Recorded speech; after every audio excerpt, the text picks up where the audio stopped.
क्या करूं मैं? कुछ समझ में नहीं आ रहा। गांव की मुझे बहुत याद आ रही है। दोपहर में पत्तियां तोड़कर इस वक्त तो मैं जड़ी बूटियां बनाती थी। माँ के साथ बैठकर कितनी सारी बातें किया करती थी मैं। बिट्टूटिया के साथ खेलती थी, पतंग उड़ाया करती थी।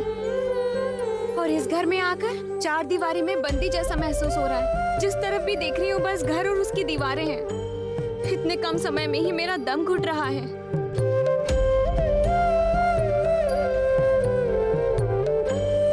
गांव की तो मुझे बहुत याद आ रही है।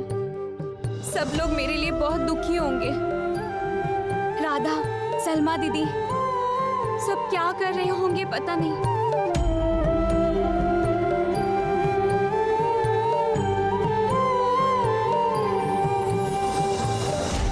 अरे, पानी तो खत्म हो गया है। नीचे जाना ही होगा, पानी लेकर आती हूँ।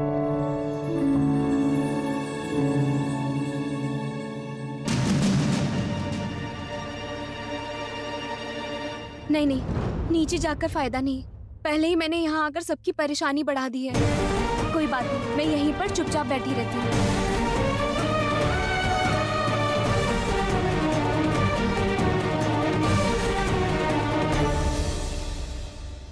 गौरी,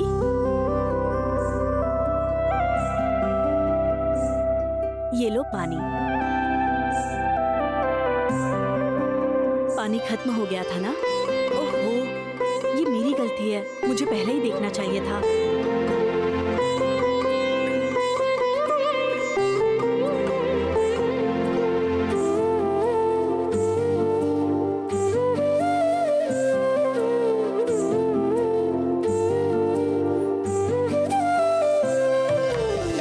मैंने यहाँ पर पानी रख दिया है, ठीक है?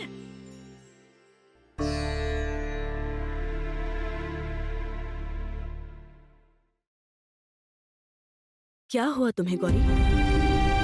तुम इतनी मायूस क्यों हो? तुम्हें कोई परेशानी तो नहीं है ना? नहीं नहीं, मैं बिल्कुल ठीक हूँ। मुझे लगता है तुम्हें घर की बहुत याद आ रही है। हाँ, असल में मैं इस वक्त बहुत सारे काम किया करती थी। माँ की खाना बनाने में मदद करती थी, बिट्टूटिया की पढ़ाई सुनती थी, जो दवाई लेने आता था उन्हें दवाई देती थी, कभी कभी मंदिर में जाकर देवी माँ के पास बैठती थी। हर वक्त मैं कुछ ना कुछ किया करती थी, लेकिन यहाँ पर तो करने लायक कुछ है ही नहीं। बेचारी गौरी, छोटी सी बच्ची है, ऐसे में घर की याद आना तो स्वाभाविक है। मैं समझ गई। चलो मेरे साथ चलो। कहाँ चलेंगे? नीचे। नीचे सब लोग हैं, सबके साथ बातचीत करोगी तो तुम्हें अच्छा लगेगा। नहीं नहीं नहीं नहीं, मैं यहीं पर ठीक हूँ, रहने दीजिए। अरे तुम डर क्यों रही हो? मैं हूँ ना। चलो आओ, चलो मेरे साथ, डरो मत, चलो।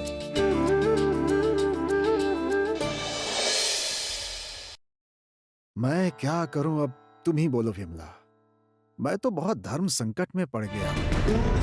ईशान उस लड़की को शादी करके यहाँ ले करके आया है। वो उसे अपनी पत्नी का दर्जा देता है, लेकिन शाइल और रोशोमोए उसे नहीं मान रहे। मुझे कोई रास्ता नहीं दिख रहा है। अब तुम्हें ही कोई उपाय बताना होगा। कोई ना कोई रास्ता तो निकालना ही पड़ेगा ना। भैया देखिए, मैं आपकी मन की बात को समझती हूँ, लेकिन ईशान जब उसे शादी करके घर लेकर आ गया है तो उसका इस घर में स्वागत करना हमारा फर्ज बनता है, और उसे बाहर भी नहीं छोड़ सकते थे ना। और लड़की जब घर में आ ही चुकी है और ईशान ने उसे अपनी पत्नी मान ही लिया है, तो हम लोग उसमें क्या कर सकते हैं बताइए? हाँ, ये बात तो सही है, लेकिन मैं क्या करूं, मुझे कुछ समझ में नहीं आ रहा है। देखो, मुझे पता है कि तुम एकदम सही कह रही हो, लेकिन शोइलो जो कह रही है वो भी सही ही है। अब शादी वगैरह ऐसे तो नहीं होती है ना। अब मैं क्या करूं, मुझे तो कुछ भी समझ में ही नहीं आ रहा है। भैया आपके रहते शैलो फैसला लेगी, ये कैसे हो सकता है? भैया आप इस घर में सबसे बड़े और सबसे समझदार हैं। और ईशान को तो आप जानते ही हैं। जो फैसला लेना है वो आपको ही लेना पड़ेगा। नहीं पता कि क्या करना है। देखते हैं कल सुबह शोइलो क्या बोलती है। ठीक है, लेकिन मैं आशा करती हूँ कि भैया आपका फैसला सही ही होगा।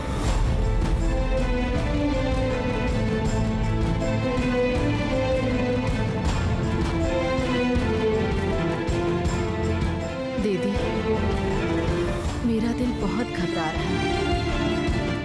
लगता है इतने आसानी से सब कुछ ठीक नहीं होगा। लड़की को बहुत कठिनाई का सामना करना पड़ेगा। दीदी, आप उसको आशीर्वाद दीजिए, उसकी रक्षा कीजिए।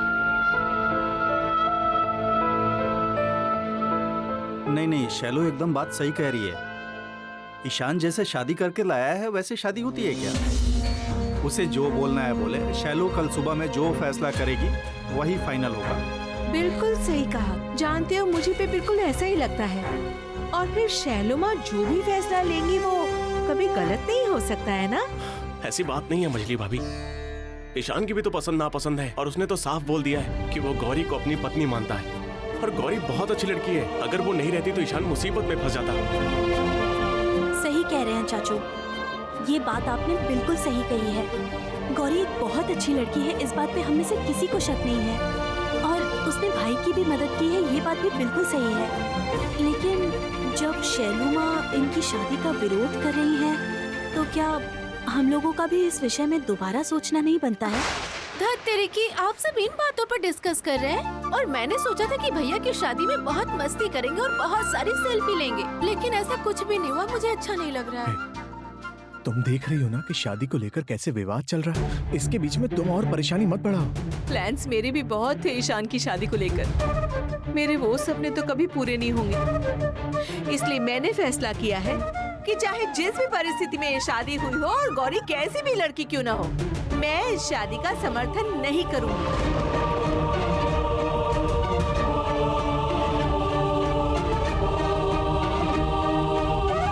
ननद जी को गुस्सा आना तो स्वाभाविक है ना। ईशान ने उनको बिना बताए, उनकी परमिशन लिए बिना इतना बड़ा फैसला ले लिया। ननद जी जो भी डिसीजन लेंगी मैं उसमें उनका पूरा समर्थन करूंगी।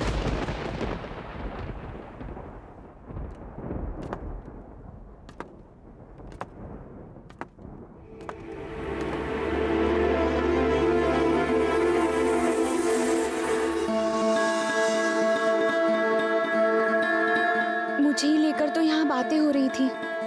अगर मैं नहीं आती तो ही अच्छा होता।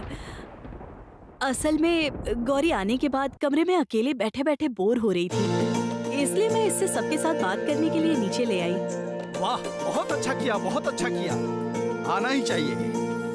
अब तक इसने मेरी कविता नहीं सुनी है। आज मैं इसे कविता सुनाऊंगा।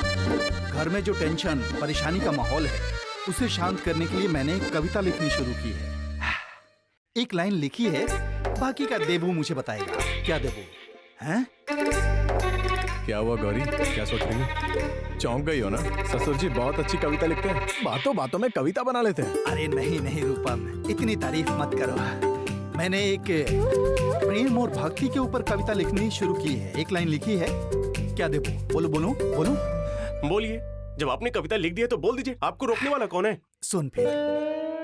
दिल से पुकारो मुझे, आऊंगा तुम्हारे पास। दिल से पुकारो मुझे, आऊंगा तुम्हारे पास। दिल से पुकारो मुझे, मैं आऊंगा तुम्हारे पास। अगली लाइन क्या होनी ये चाहिए? मेरे बस के बाहर है और ये मेरा विषय नहीं है, इसलिए मैं नहीं बोल सकता। अरे बोलना पड़ेगा, बोलना कुछ तो बोल। ऐसे बीच में नहीं छोड़ सकता मैं। बड़ी सुंदर कविता है प्रेम और भक्ति की। दिल से पुकारो मुझे, आऊंगा तुम्हारे पास। तुम ही हो प्रिय मेरी, तुम ही हो मेरी आखिरी सांस।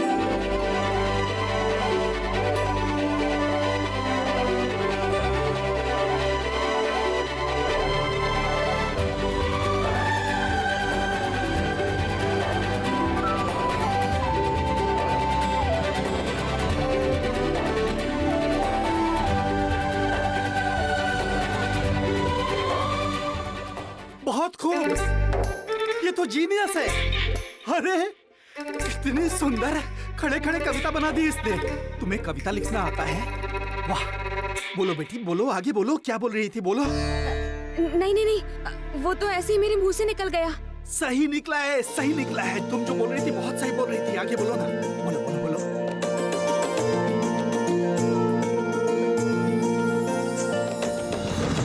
अरे शर्मा क्यों रही हो? तुमने बहुत अच्छा बोला, बहुत टैलेंट है तुममें।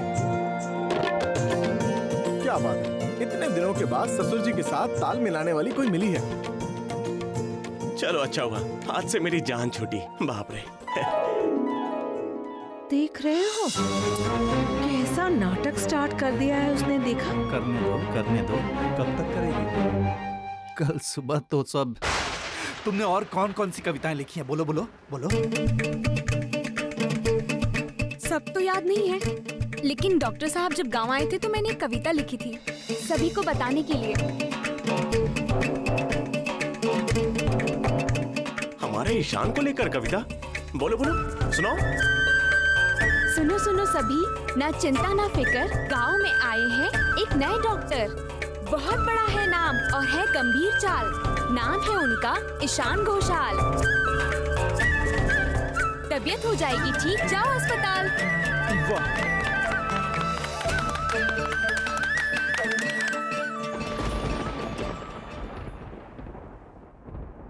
सिर्फ कविता ही नहीं, गौरी गाना भी बहुत अच्छे से गा लेती है।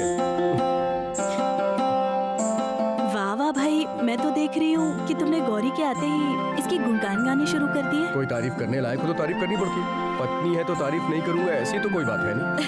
एकदम सही कहा ईशान। अब जब तारीफ कर ही दी है तो अब एक गाना भी हो ही जाए। गौरी हम सबको एक गाना सुनाओ ना। नहीं नहीं, अभी। अरे अब तुम लोग कहीं भी शुरू हो जाते हो। ये बेचारी थकी हुई है और तुम लोग इसे गाना गाने के लिए कह रहे हो। हाँ हाँ हाँ, ये सब गाना वाना गाने की जरूरत नहीं है। अभी गाना सुनने की इच्छा भी नहीं हो रही है। अरे लड़की, तुम जरा एक बात बताओ तो, ये जो बात सुन रही थी मैं कि गांव में कोई मुसीबत में पड़ गई थी तुम, वो क्या मुसीबत थी, क्या हुआ था?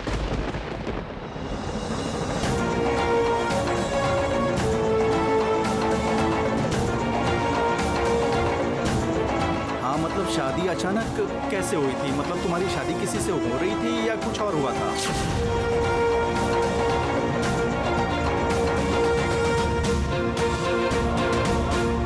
अगर मैंने सच बता दिया तो क्या डॉक्टर साहब को और सवालों के जवाब देने होंगे?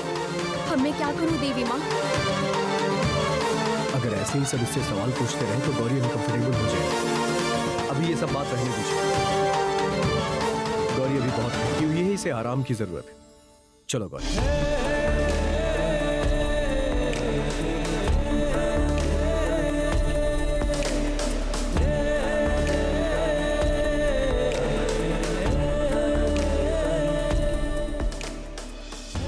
बहुत ज्यादा उड़ रहा है ये ईशान।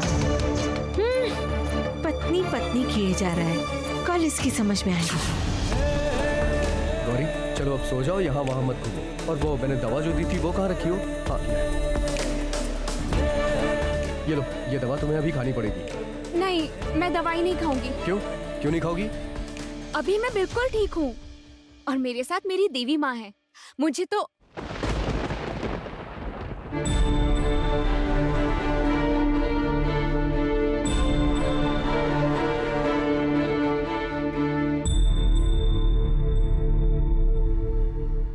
अच्छा दीजिए, खाती हूँ।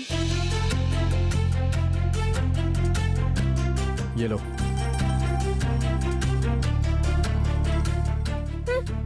उल्लू कहीं के।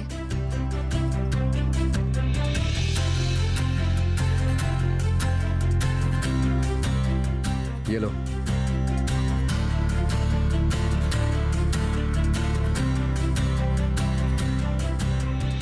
गुड, अब जाकर के सो जाओ। किसी चीज की जरूरत पड़े या तुम्हें डर लगे तो मुझे बुला लेना, ओके? संकोच मत करना तुम, ठीक है ना? पकड़ो।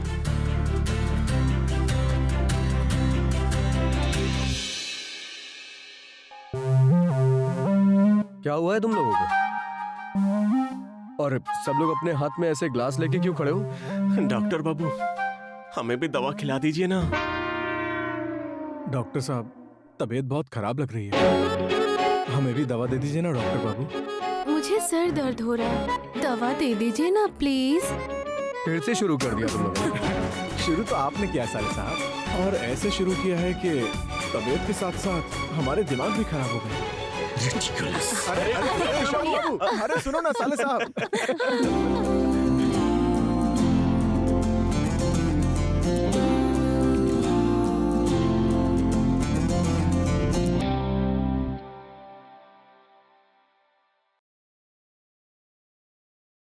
चाहे कोई मेरी कितनी भी टांग क्यों ना खींचे, लेकिन मुझे पता है अगर तुम नहीं होती ना तो आज मैं यहाँ जिंदा नहीं होता, बल्कि वहां गांव में मरा पड़ा रहता। तुमने मेरी जान बचाई है गौरी, और ये बात मैं कभी नहीं भूलूंगा।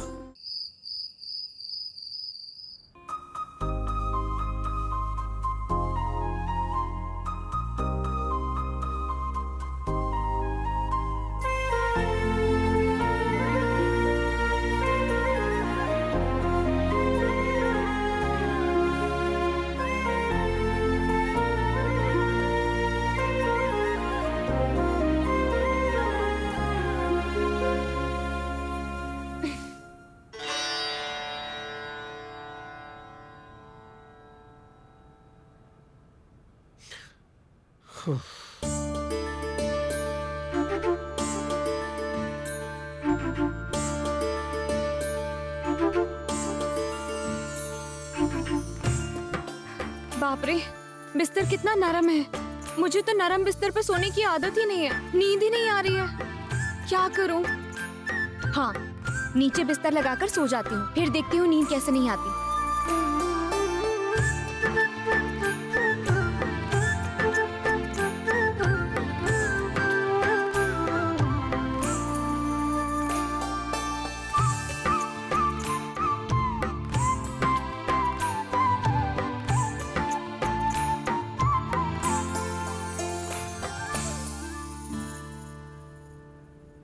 अच्छे से रहना बेटी, सदा सुखी रहो बेटी, राजरानी बनो।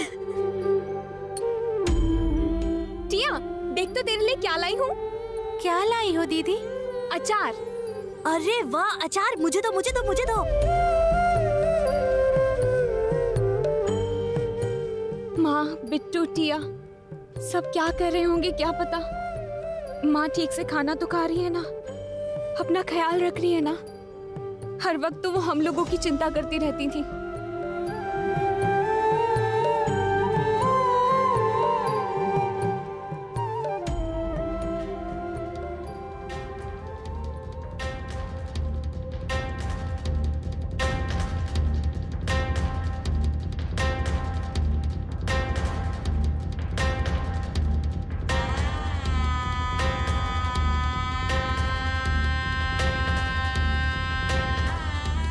हाँ, मतलब शादी अचानक कैसे हुई थी? मतलब तुम्हारी शादी किसी से हो रही थी या कुछ और हुआ था?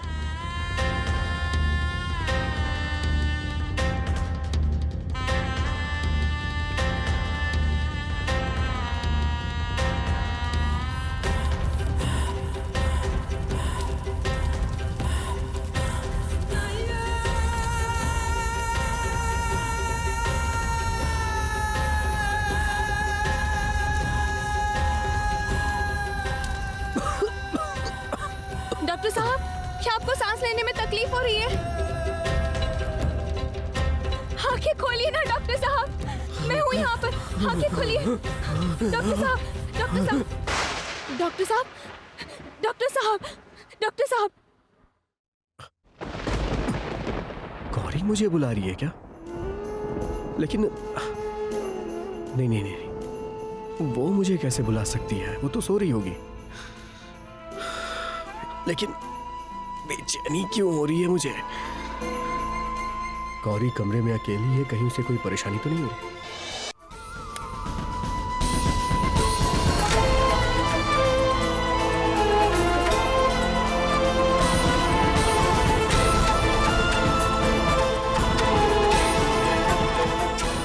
डॉक्टर साहब, डॉक्टर साहब, कुछ नहीं होगा आपको। डॉक्टर साहब, डॉक्टर साहब, गौरी, डॉक्टर साहब, डॉक्टर साहब, गौरी, डॉक्टर साहब, गौरी क्या हो कुछ नहीं तुम्हें? होगा आपको। गौरी मैं यहीं हूँ, अपनी आंखें खोलो। गौरी,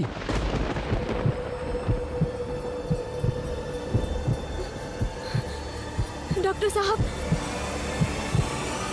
गौरी मैं यहीं हूँ, कुछ नहीं हुआ, मैं ठीक हूँ, मैं तुम्हारे पास हूँ। पानी चाहिए तुम्हें? एक मिनट।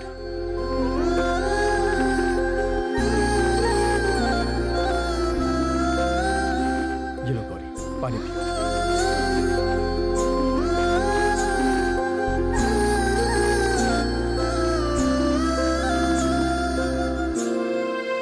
क्या हुआ गौरी?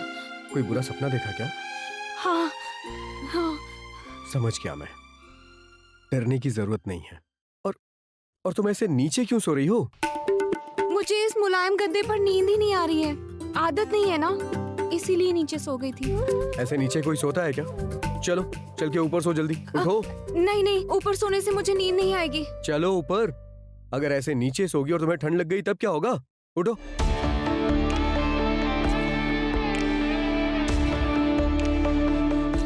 चलो चल के ऊपर सो जल्दी।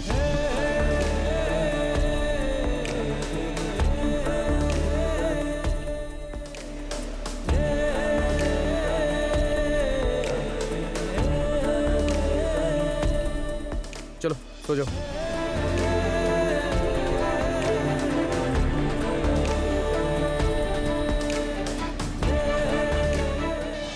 अब चुपचाप सो जाना। लेकिन अब तक आप क्यों नहीं सोए डॉक्टर साहब?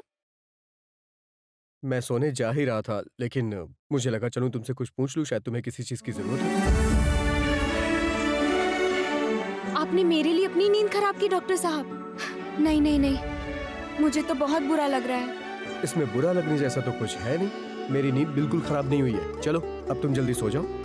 मैं बाहर ही हूँ, तुम्हें डरने की जरूरत नहीं है। ओके? नहीं नहीं, आप अपने रूम में जाकर सोइए। मुझे अब डर नहीं लग रहा, कुछ नहीं होगा। आप मेरे लिए क्यों अपनी नींद खराब करेंगे भला? मैं तुमसे कह रहा हूँ ना कि मुझे कुछ नहीं होगा। मुझे रात में जगने की आदत है गौरी। ये मत भूलो कि मैं एक डॉक्टर भी हूँ, मुझे रात में जगना पड़ता है। चलो अभी सो जाओ तुम। लेकिन करने से मना कर रहा हूँ ना मैं तुम्हें। जितना बोल रहा हूँ उतना करो, समझी ना? सो जाओ। मैं बाहर ही हूँ, किसी चीज की जरूरत हो तो मुझे बुला लेना।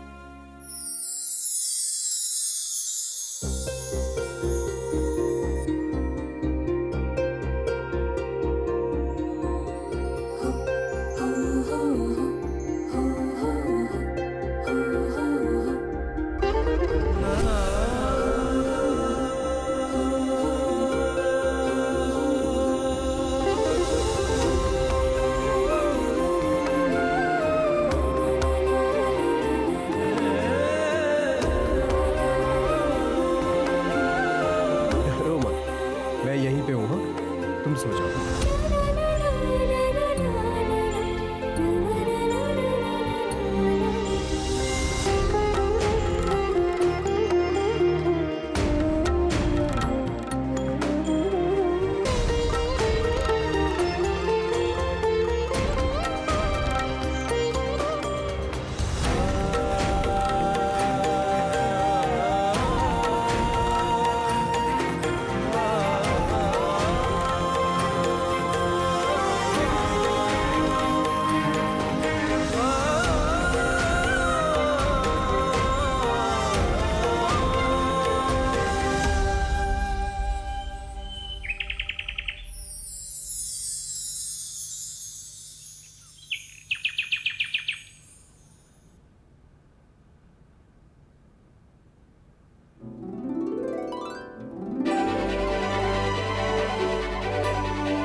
सुबह हुए तो बहुत वक्त हो गया, लेकिन इस रूम में तो रोशनी ही नहीं आई।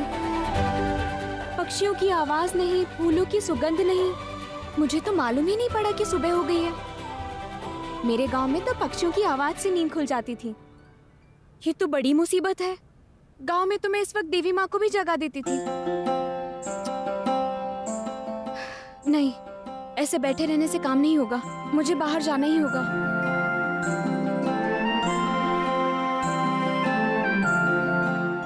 इस घर में भी तो देवी माँ है, उन्हें जगाने चली जाती हूँ। हाँ, ये सही रहेगा।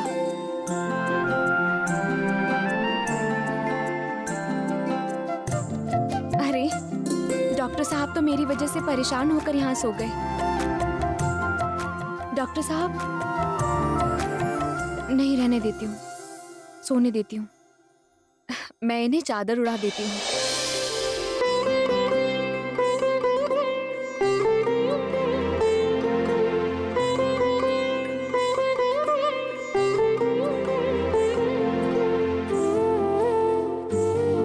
हाँ, मुझे नहाने जाना चाहिए।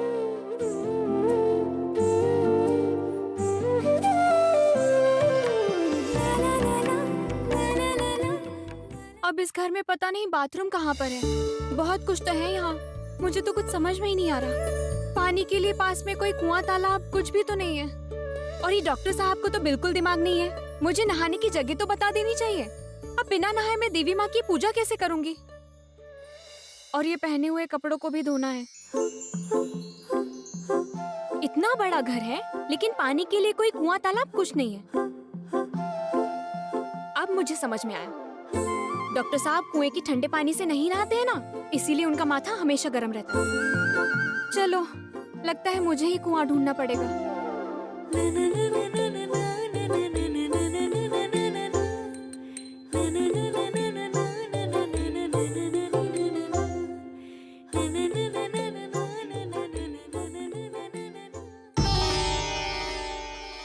आओ आओ, गौरी की माँ, क्या हुआ बताओ। पुरोहित जी, मैं यहाँ आपके पास बहुत जरूरी काम से आई हूँ। अच्छा, आप तो डॉक्टर बाबू के घर पे पूजा करते हैं ना? करता हूँ, लेकिन क्यों पूछ रही हो? अच्छा, वो उस घर का फोन नंबर है क्या आपके पास? हाँ है ना। तो क्या आप मुझे फोन लगाकर दे सकते हैं? मुझे थोड़ी सी बात करनी थी। तुम यहीं रुको, मैं लेकर आता हूँ फोन। हाँ? अच्छा, ठीक है। कितने दिनों के बाद मैं अपनी बच्ची से बात कर पाऊंगी।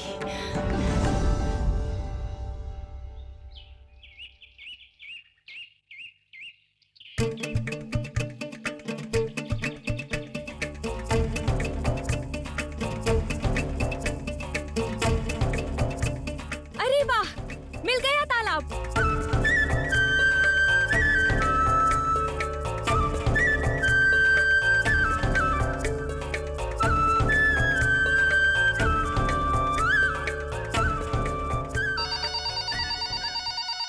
मैना, इतने बड़े घर में कोई भी नहीं है जो फोन उठा सके। सब काम मुझे ही करने पड़ते हैं। हेलो हेलो, मैं गौरी की माँ बोल रही हूँ। आप गौरी को फोन दे सकती हैं क्या? किसको? मैं गौरी की माँ। मेरी गौरी ठीक तो है ना? आप किसके बारे में बात कर रही हैं? इस नाम का तो यहाँ पर कोई नहीं रहता है।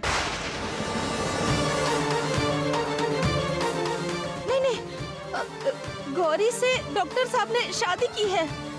वो दोनों घर नहीं पहुँचे। तो फिर मेरी बेटी कहाँ गई? ओह, समझ गई मैं। आप उस भिखारी लड़की की बात कर रहे हैं ना? अब उसकी खबर मैं क्यों रखने लगी बताइए? कहाँ से हो जाती है? हेलो,